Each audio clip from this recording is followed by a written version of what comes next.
Welcome to BreitWerks. Today we had the good fortune of having a 2016 GT3 in the shop to do the Fabspeed Center Muffler delete.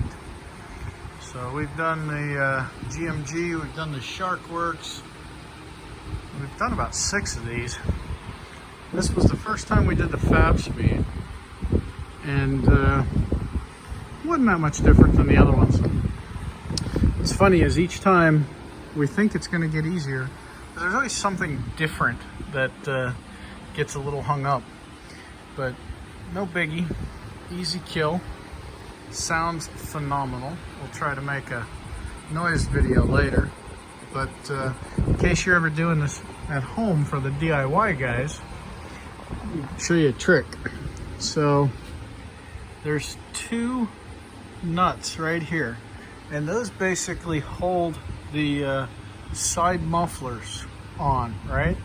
So if you loosen those 2 nuts right there, and you loosen this V-band clamp, you can now move this entire contraption around. And what you need it to do is you need it to go that way, right? So you need it to be able to move out. You don't mess with anything down here, just the V-band clamp. So you got a bolt there, and then you got your 2 nuts right there. And once you've loosened those up, with a little bit of encouragement, you can get that to move away. You do the same thing on the other side. And then what that allows you to do is not have to worry about having too many different things out of place. So one thing that is different with the Fabspeed is you'll notice they've got these nuts with these plates on the back here. The other ones, they just kind of hung in free space there. But that, if you tighten that too soon, you will not be able to align the tips. So basically everything just snug until you get your tips aligned.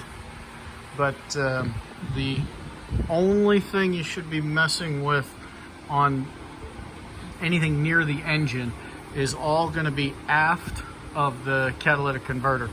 So no need to touch anything past here. But kind of like these tips, they're neat. I'm interested to see how well they hold up, because they look wicked. And if they hold up, that'll be really, really cool. Anyway, pretty awesome sounding. And always use a little bit of, I don't really like anti-seize. I use ARP Ultra Lube just when you're torquing all this stuff down.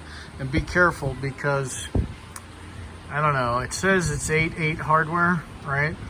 I don't know why they don't use grade 10 hardware, but if you torque these down more than 25 Newton meters, right, which is 18 foot-pounds, so this is a M8 bolt, so in theory that's the right torque, but these bolts will start to bend as opposed to just drawing down on this clamp.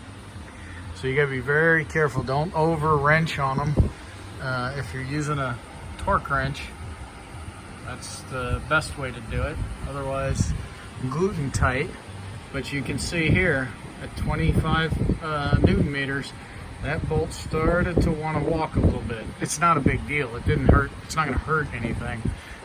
But we go for symmetry, right? So we try to make the left side and the right side match exactly. I mean, Porsche built such a beautiful car, and look at that motor, that we certainly don't want it to look like it got hacked up under there. So anyway, thanks for watching. This is an interesting thing, right? They laser cut GT3 in the tips, and then they also laser cut it back here.